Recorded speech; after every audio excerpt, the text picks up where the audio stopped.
Namaste children.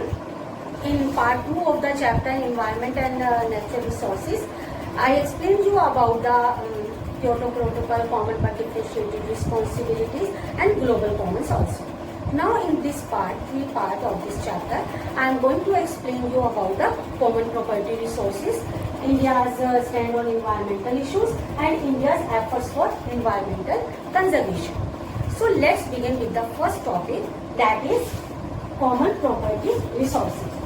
Students, common property resources are natural resources and owned and managed by the common village community. And you can say only they have managed and they have their rights on these common property resources rather than by the individuals. For example, you can say fisheries, ponds and wasteland. These all are the examples of common property resources. And students, through mutual understanding and centuries-old practices, many communities of India have defined their membership rights and responsibilities on common property resources. For example, sacred groves in Kerala are managed and owned by the that area's community peoples. Sacred groves is a dense forest area, and the particular community of that area is believes that their ancestral growth is there in this area, and they consider it as pious as the temple. Now factors like privatization, agricultural intensification, population, ecosystem degradation have caused to common properties dwindle in size and quality. And now it had been realized that this had been very helpful in conservation and protection of environment. Now, India stand on environmental issues.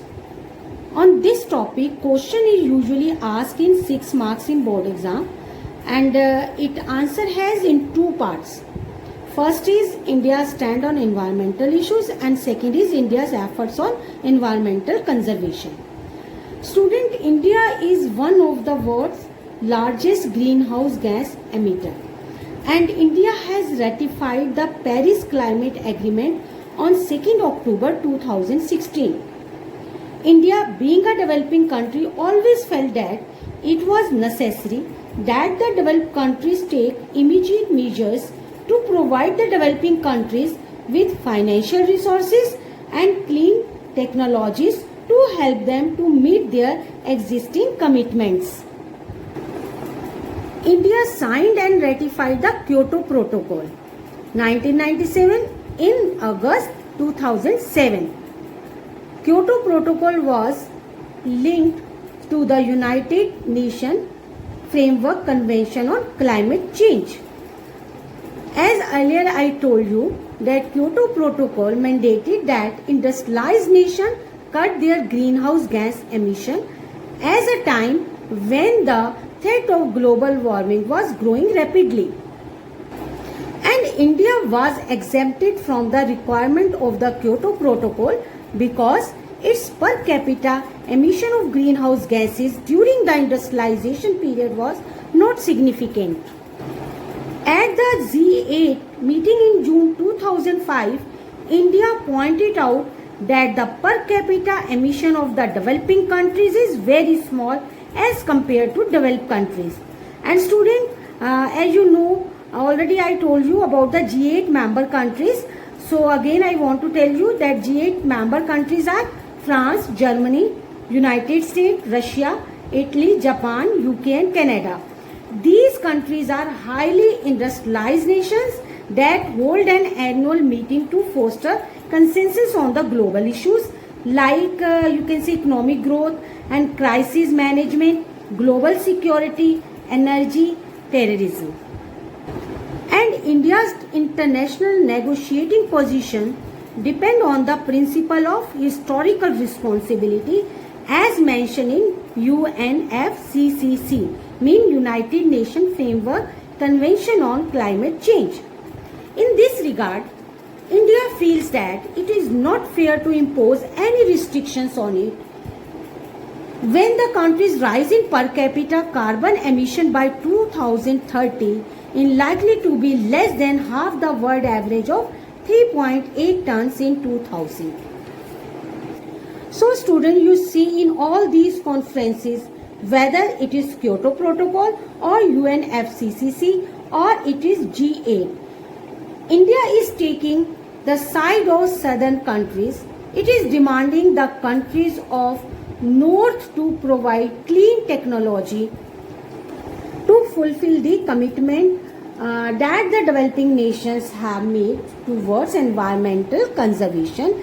And secondly, it is saying that the restrictions on the developing countries should not be imposed as for now, because they are not emitting so much of polluted gases as it is being done by the developed countries. Now the second part is India's efforts for environmental conservation. Student, India has also introduced a number of programs for the protection of environment. It has one of the largest renewable energy program in the world, and National Auto Fuel Policy mandates clean fuel for vehicles. Energy Conservation Act of 2001 outlines the initiative to improve energy efficiency, and the Electricity Act of 2003 encouraged the use of renewable energy. It has also taken steps to increase its import of natural gas and encourage the adoption of clean coal technology. It is making efforts to launch a national mission on biodiesel using 11 million hectares of land to produce biodiesel. India's current environmental policy is dominated by the country's landmark National Environment Policy 2006. And the policy said any polluter should generally bear the cost of pollution. The 2005 policy also outlined plans for protecting environmentally sensitive zones, water conservation measures, wildlife protection, and India's Ministry of New and Renewable Energy recently reported that the country has an operational solar power capacity of 12.2 gigawatt, a 370% increase over the 3 years.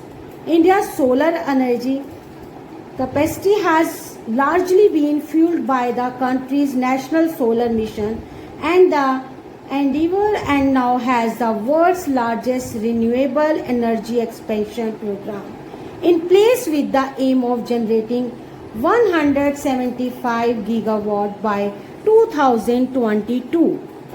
So this is all about the common property resources, India stands on environmental issues, and India's efforts on environmental conservation. Thank you.